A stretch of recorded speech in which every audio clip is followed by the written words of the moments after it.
Hey, everybody. Welcome to the Daniel Davis Deep Dive Intelligence Brief, where we give you the best of what you may have missed throughout the week. I know everybody doesn't have a chance to watch every show, but I don't want you to miss the things that are really important, especially with so much going on in the world right now. It would be easy to miss some of the things that are important. We're going to give that to you today. So let's jump right into it. So we started off earlier this week with Matthew Ho talking about how Zelensky is looking to perhaps get more help from the United States and to help draw the United States into a war in some cases. Here's what Matt had to say about that. Look how successful the Israeli lobby is. And so if you're the Ukrainians, if you're anybody, you have to be looking at this and saying, we have to emulate that. Look, it's not that easy to bribe the American system, to game the American political system, to control it. It's built that way. It's a system of legalized bribery. So in order for us to get what we need from the United States, we have to emulate the Israelis and how they do things. Now, the context with what he was saying there, we were talking about how the Israel side basically does whatever they want to do. When Biden says we want a two-state solution, Netanyahu comes out and says, yeah, there ain't going to be one. When Biden says, hey, we don't want you to go into Rafah in the south, they go into Rafah in the south. Every time we've asked them not to do something, they do whatever they want to do. And then when the Israel side blew up an Iranian embassy in Syria, and then Iran retaliated by sending a large drone and missile barrage, the United States went in there to help him and actually used the U.S. Air Force to intercept a large number of those missiles and drones. Zelensky is saying, hey, man, what about me? So he's looking at the same thing. And so now he's trying to say, and he actually did in a quote earlier this week, to where he said, hey, if it's good enough in the Middle East, why isn't it good enough here? He's actually lobbying to get Western air power, i.e. the United States primarily, to go into the war on his behalf and fight in the air. Now, this harkens back to the very first few weeks of the war when he was asking for NATO air cover. He actually wanted the United States to lead a consortium in the air to actually fight for Ukraine, to basically be their air force. That was, of course, rejected because that would put us in a direct belligerent role and get us into a war. Well, now then, Zelensky is seeing that, hey, it worked for Israel because they took this provocative action that spawned a military response. And then the U.S. went in, and along with others, the French and the Jordanians, at a minimum, went in and literally fought for them in the air. So he's saying, what about us? Now, I can understand him saying that. That makes sense from his perspective. And I feel very confident that if I was the leader of Ukraine under the exact same circumstances, I would be just as adamant saying, hey, what about me? But I'm not on the Ukraine side. I'm not in his position. Instead, I'm in our position of being an American. And look, the same thing that existed in the first weeks of the war exists today.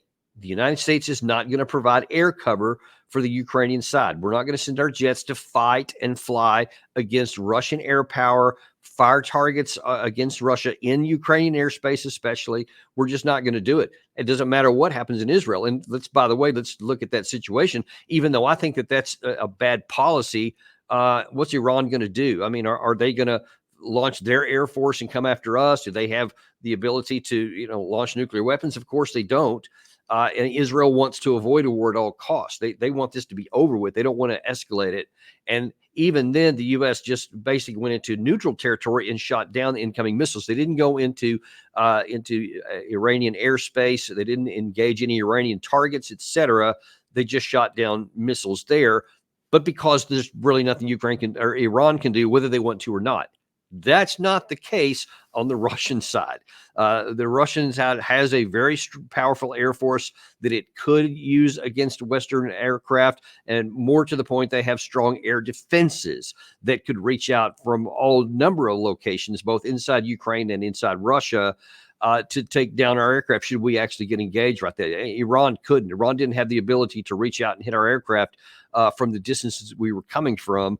And they, of course, they don't want to do that anyway because they're worried about a war. Russia, on the other hand, does have the capability and is clearly getting more and more agitated, especially because the war has been taken onto their soil. The U.S. weapons, Western weapons, have now been used on the ground inside of Russia, and there's missiles have already been going in to a certain extent. Zelensky's trying to get that extended as well, and it's not going to work.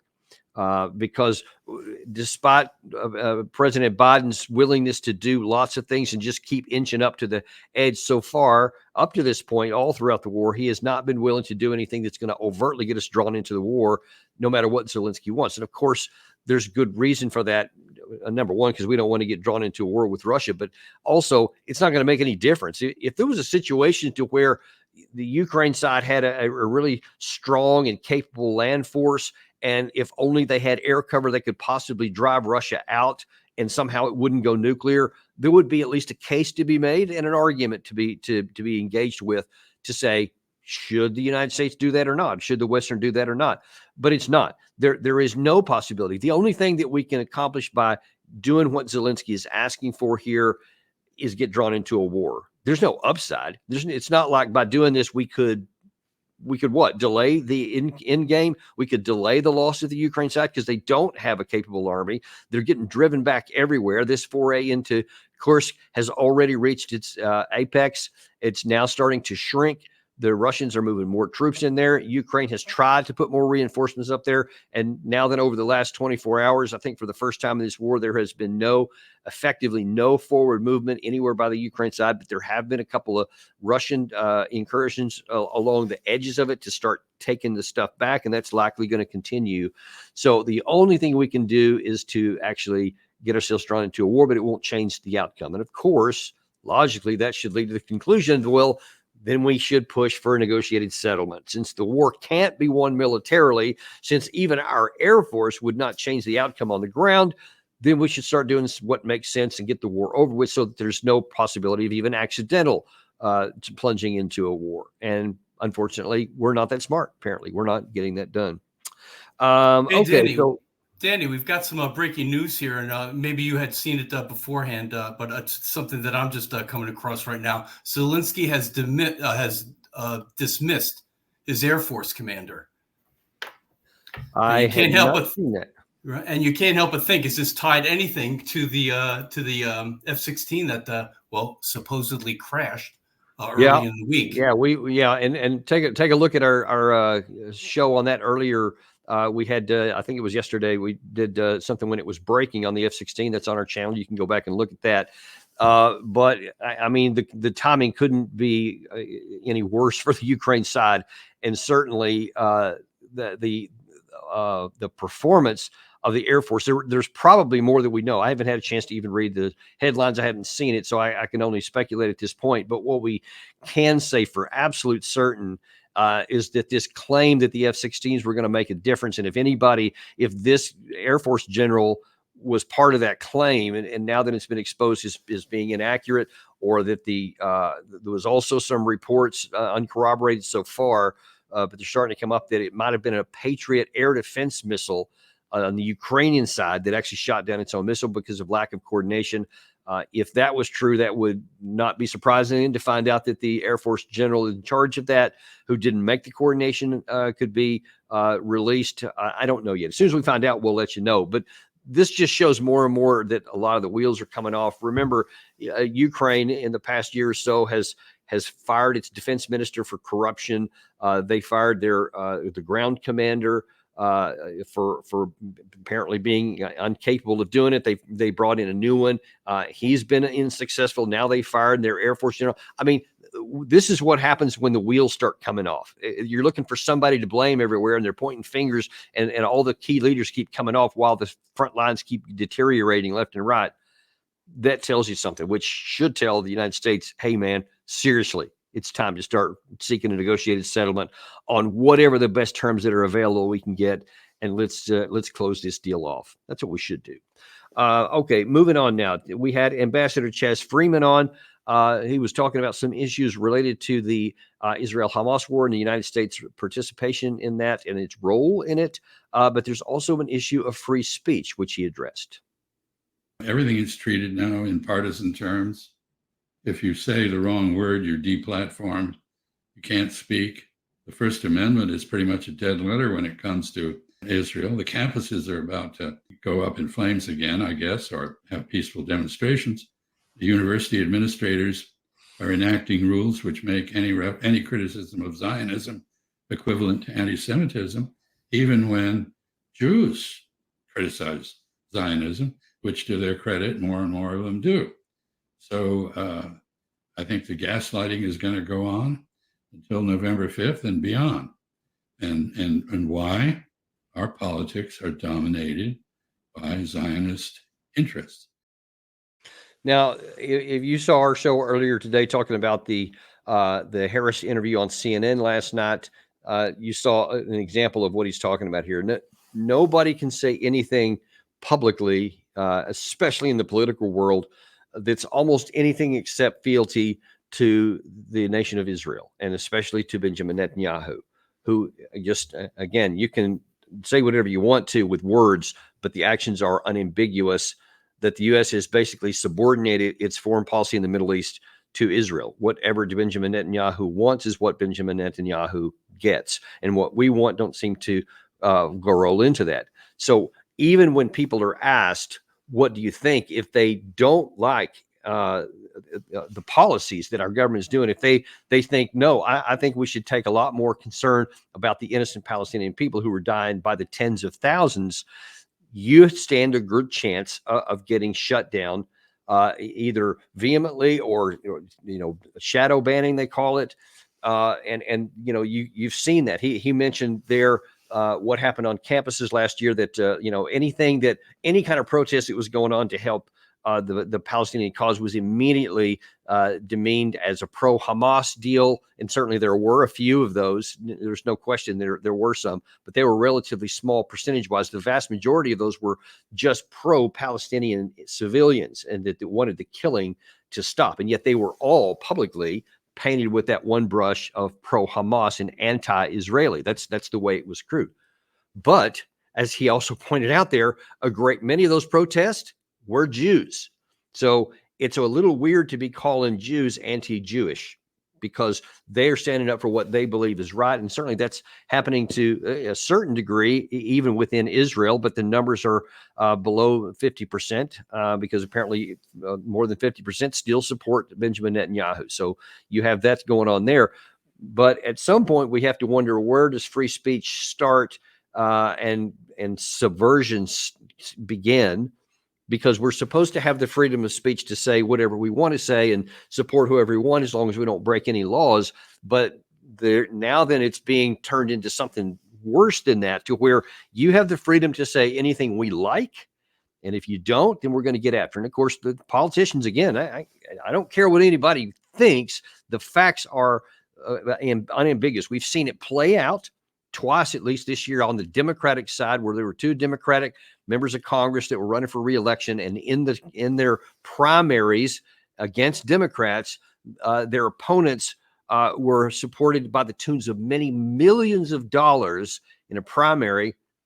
Forget about it, having got to the general election yet, because those two members of Congress were for the Palestinian side. And they said they didn't like the claims of genocide by the Israeli side, and they didn't like what the Israeli side was doing, and they wanted them to be changed. And as punishment, the Israeli lobby and people who are pro-Israel funded to the tune of millions of dollars to make sure they got defeated, and both of them did. And believe me, that message is sent loud and clear.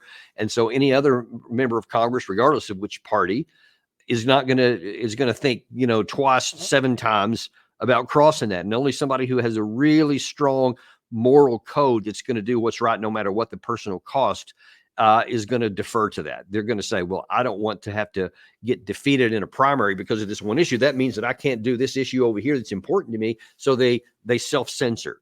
And believe me, the people who are pro-Israel want Netanyahu to continue to be able to do whatever he wants. He wants, whether it's presidents, senators, members of Congress, or the media, members of academia, they want to make sure all of them are either silent or are in their corner. And they just will not tolerate anybody doing anything to the contrary. One wonders, if one of these days that's going to happen to our channel. It hasn't so far. We haven't taken any heat from that. But then again, I'm not sure. We may be under the radar. The day that we get up and enough people start paying attention to us, I have a lot of confidence that we're going to find ourselves in the crosshair. We've already decided here at our channel that's not going to stop us. We're going to do what's right. We're going to obey the law. like we always have. We won't violate anything, but we will not be silent when it comes to saying the truth, especially truth that you need to hear, because when actions are being taken, I don't care how popular they are, but they ultimately lead to our harm. We will not be silent. I never have been in my career, and I damn sure won't start now. Just want to point that out. Okay, moving on now then, we had Larry Johnson, one of our popular guests on here, guy who stood in for me while I was out of town, out of the country for a while, did a fantastic job. I'll again say thanks, Larry, on that.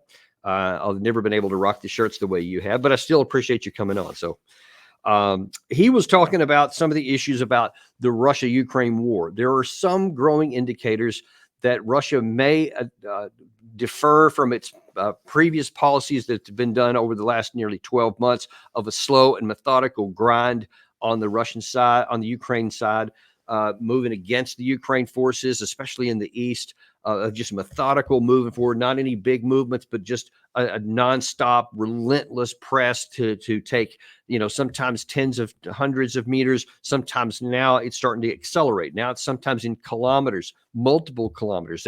In the last week or so, we've seen like entire villages that had previously taken months to take, one of which was in fact taken in a day, and others are coming into smaller things that are happening, literally day after day. So there's been some big movements in. So we asked Larry, what do you think the chances are that Russia is getting ready to do what they call a big arrow movement, which means launch a large offensive? Here's what he said. Look at the last 2.5 years of this war as advance, as that advanced preparation of the battlefield. Because in that process, what Russia has succeeded in doing is depleted Ukraine of its military leadership across the board, so that its units are very thin, they're untrained, they don't have any deep reserves. They've bled them of critical material, both on air defense, artillery, armored fighting vehicles down the line. And in the process, they've also reduced NATO's ability to respond.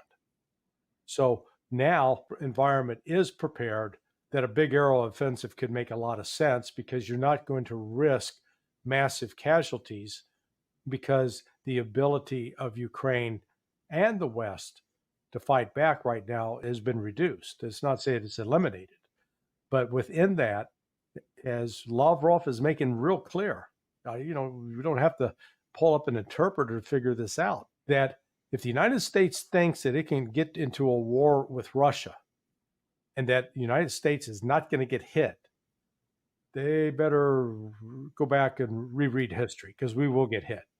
Russia's not going to let us go this time. We're not going to just let all the fighting and dying and bleeding take place in Europe.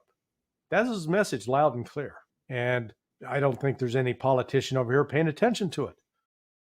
Well, certainly can't blame him on what he says on the last part there. And just, as Gary's showing you there, this is what when he said we have to believe Lavrov. That's one of the things that he claimed there, that these actions risk World War III, especially because there's more and more people, both Zelensky, as you heard us talk about earlier, and those in the West that say, hey, how about using more American long-range weapons anywhere in the country, anywhere in the Russian country? Don't limit it to just, in the tactical front and fight. Let's open the entire country up to it and just go crazy and hog wild.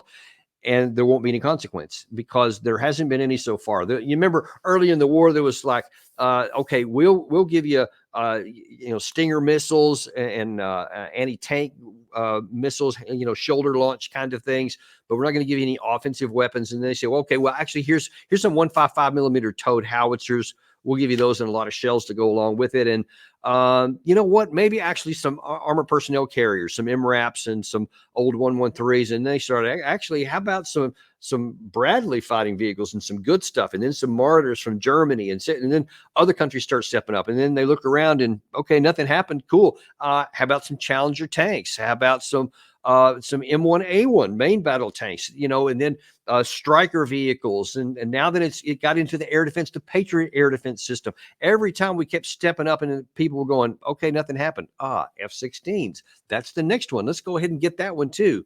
Nothing happened. Cool. Let's just keep going. Then it was the Storm Shadow missiles, the long range from British.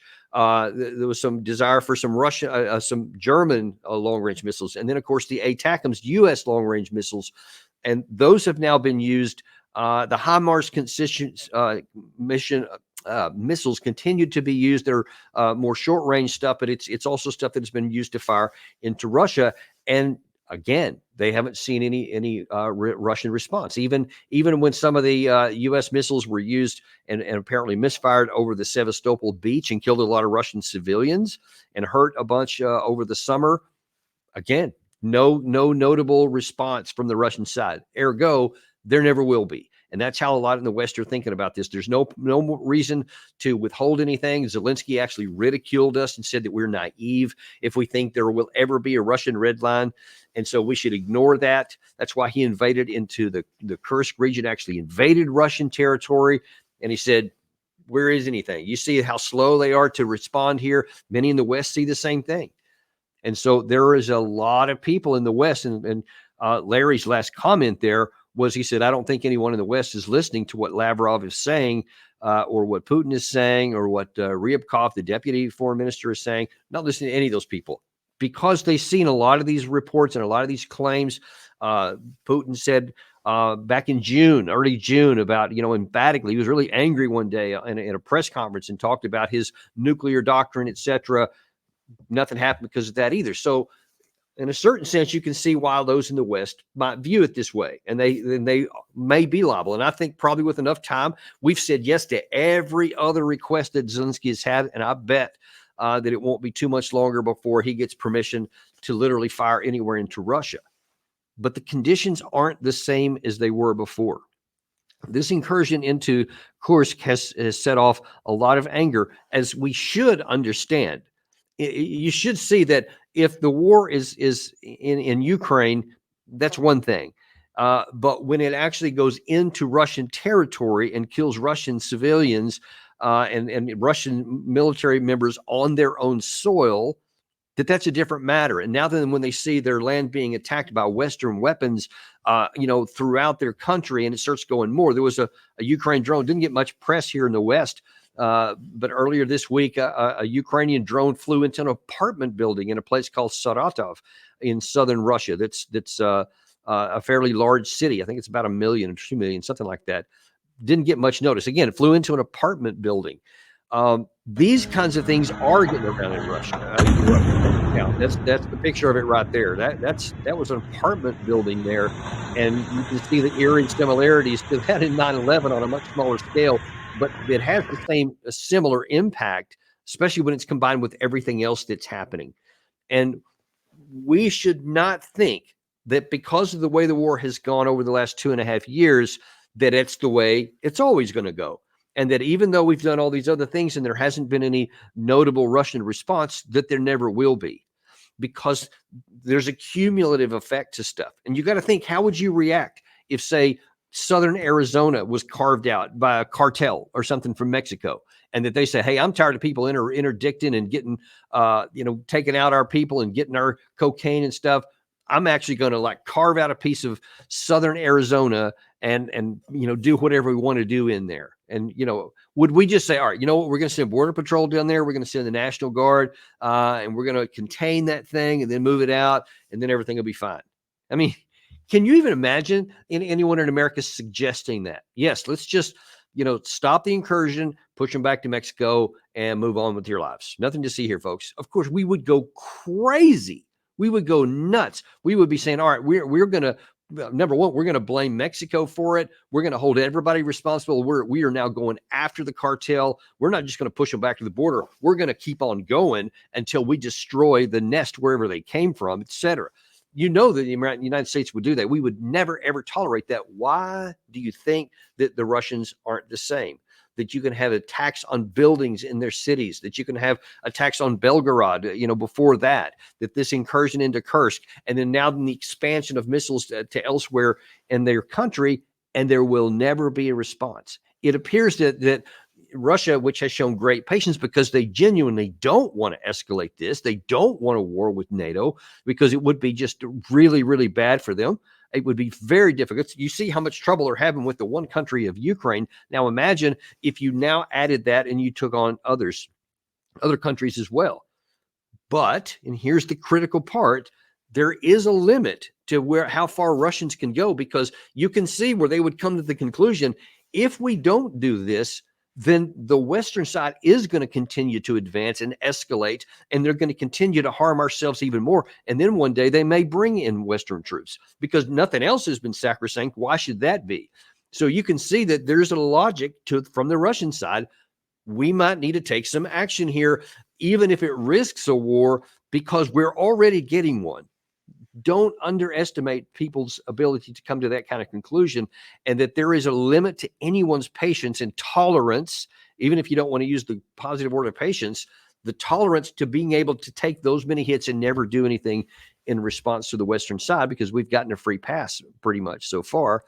Not Zelensky, I'm sorry, the foreign minister, Lavrov, came out this week, and then Ryabkov reaffirmed it, that they expressly said to the United States, don't think that you're going to be safe by your oceans anymore. Don't think that if there's war between us, that it's not going to come to your soil, that it's only going to be fought in Europe. It won't be. I don't remember hearing that direct and stark of a warning at any point, even during this war of 2.5 years. I don't remember them going that far of explicitly warning the United States. You had a special forces officer, a general officer, I think it was 2 or 3 days ago, released a video where he said, hey, U.S., we're going to end this war soon. And this gets to the point of where Larry started talking about the possibility of a big arrow.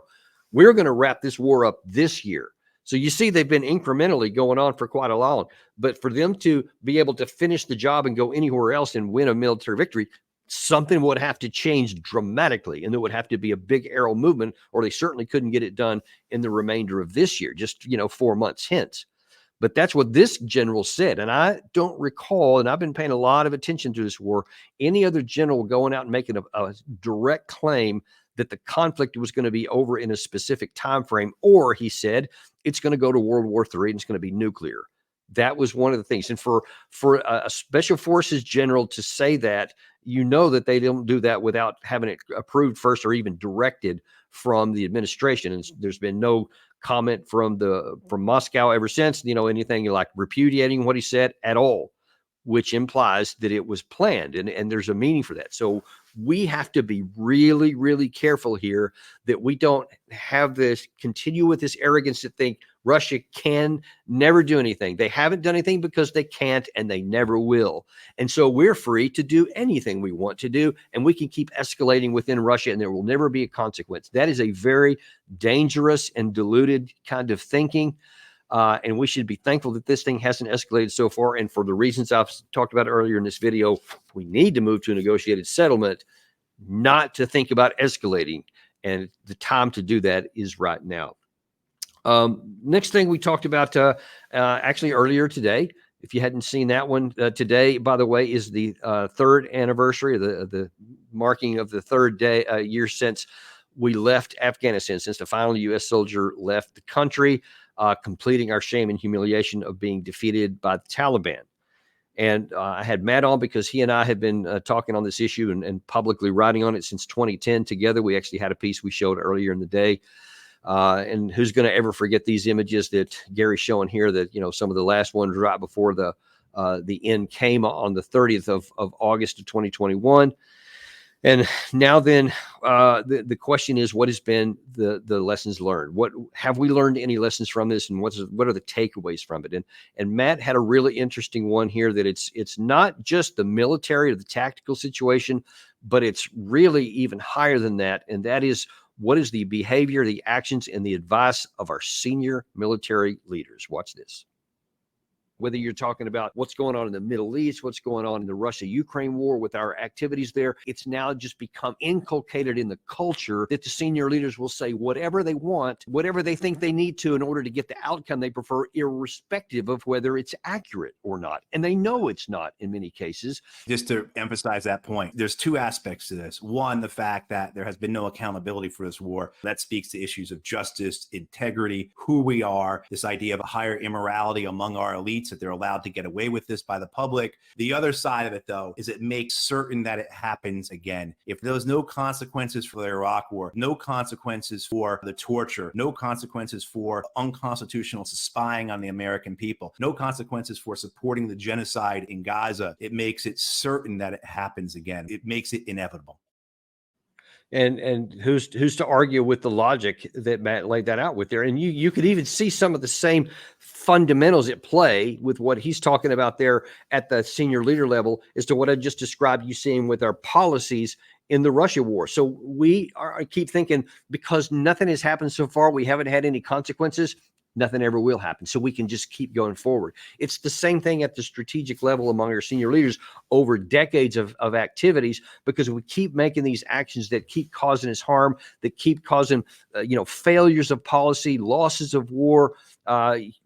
Certainly thousands, hundreds of thousands of people have died in a lot of these wars overseas, but it hasn't hit us any. And so hasn't been any consequences, so we keep going. And folks, look, we know for sure that the Iraq war that we fought in 2003 was based on a lie, that there were weapons of mass destruction and all that. That was acknowledged. That was certain, that it was known that these things weren't there by enough of the senior leaders, and yet they went on with it anyway. And of course, what happened when it was discovered that the lie wasn't true at all and that there were no weapons of mass destruction?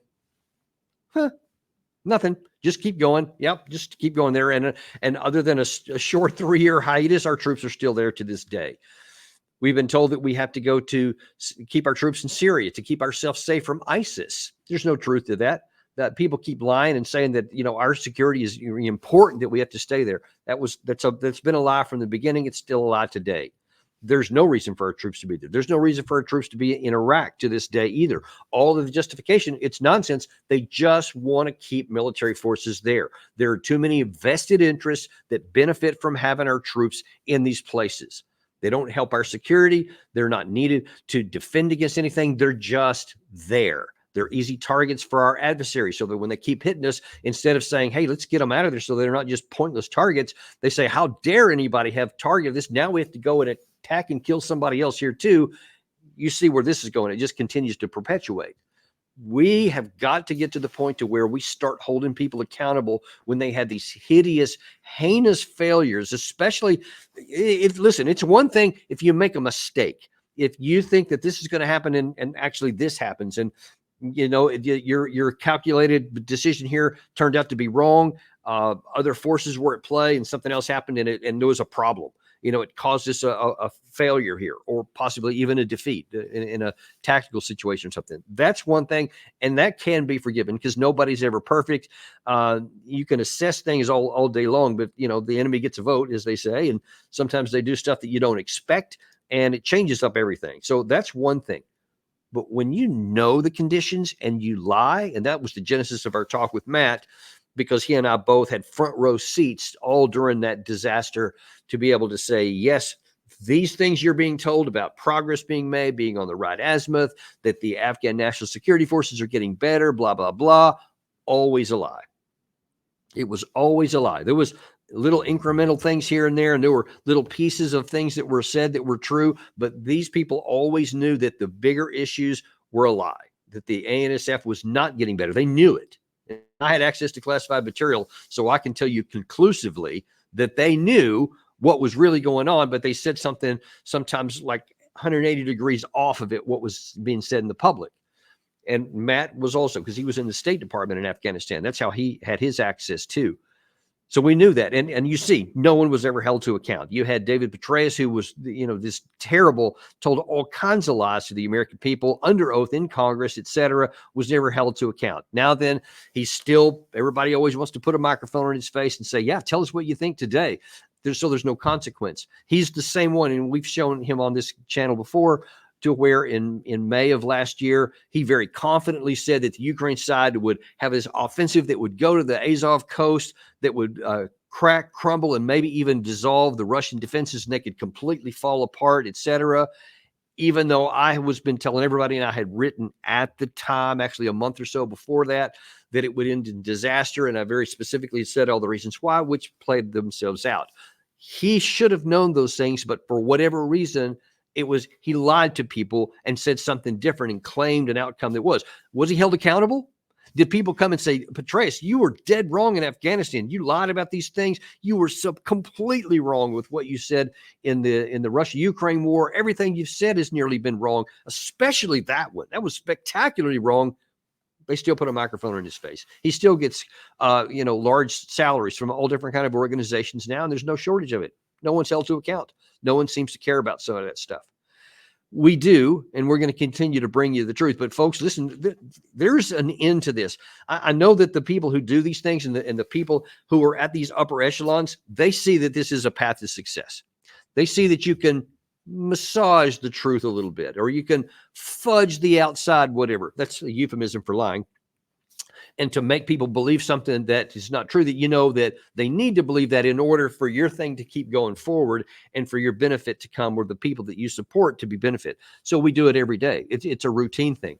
I remember John Bolton not too long ago. Actually, no, it was about a year or so ago. He admitted that many of the things he said while he was the national security advisor for Trump were not true. That he had said a bunch of stuff because he was asked. They say, well, if you're so opposed to Trump now, why didn't you say something when you were in? And he said, oh, well, you have to say these things when you're in office, even if you don't believe them, because that's what you have to do for the job. Meaning you have to lie. So I don't believe this, but I'm going to say it anyway. And yet we know for a fact that he wasn't, because he himself told us. We showed in that other episode with Matt, you can look that up. It's also on our channel. I showed a juxtaposition of how you had the former chairman of the Joint Chiefs of Staff, General Milley, who testified in March of this year, 2024. He was claiming that, hey, I'm going to tell you the truth here, the hard truth, whether you want to hear it or not. And I told everybody that the Taliban was going to take over, that in my judgment, if we didn't change the diplomacy, that there was no chance that they could stand on their own. That's what he said under oath in public. And then right away, I played the clip from 2021, July 2021, to be specific, to where he stood up there in front of God and country and everybody else and says the Afghan National Security Forces are able to maintain their security. It is not inevitable that the Taliban will take over if we leave. That was a little under a month from when it would actually dissolve and fall apart. And so instead of acknowledging that he said that, I'm sure if you asked him in that hearing, he would have said, well, I just had to say that he's lying. Understand what that means. That means that when any American official, John Kirby, Jake Sullivan, any of these other people you see, the Secretary of State, Secretary of Defense, when you see them up there and they're making all these claims, you know for certain that all of their predecessors say whatever they want you to hear so that you don't stop supporting their policies. But you know for sure that a lot of it is a lie. And there is an end to this at some point. At some point, the lies get stacked up so high, and that we support stupid policies that we never should, until at some point there's a collapse. And now all of a sudden we're genuinely harmed. That hasn't happened yet. And that's why it perpetuates. That's why it keeps going. That was kind of Matt's point there. And until we get that figured out, until we start holding people accountable, until we start saying, no, I'm tired. Don't put that microphone back in that general's face again. He's lied to us so many times and he's been dead wrong. I'm holding you to account. Remember, you said this. This is what happened. You lied about this here, and now then you lied in a different way here. So no, you have no more credibility. We're not going to listen to you. Until that kind of thing starts happening, and until our politicians start not getting elected, and we demand other candidates to step in who do have character and who are willing to tell the truth and who do have good ideas, until we start doing that, folks, this is going to keep going on. Matt is right. It's inevitable that these things will keep happening. And in one time, it won't just be an embarrassment like the loss in Afghanistan. It was catastrophic for the people of Afghanistan, but it was an embarrassment for us, which, Petraeus just shook the dust off his shoes and moved on, and it collected a big reward. Still to this day, he does, no matter what has happened before. That's going to have to change. So we're going to have to start doing whatever we can to hold people accountable, to hold their feet to the fire, to share information like this, to tag people with this on your social media accounts, to tweet things out, to use Telegram, whatever means that you have, Facebook, etc., anything. Say, no, here's the truth. Here's what these people said is not true. Here's what is. We have got to band together, folks, and do the best that we can, even as limited as we are.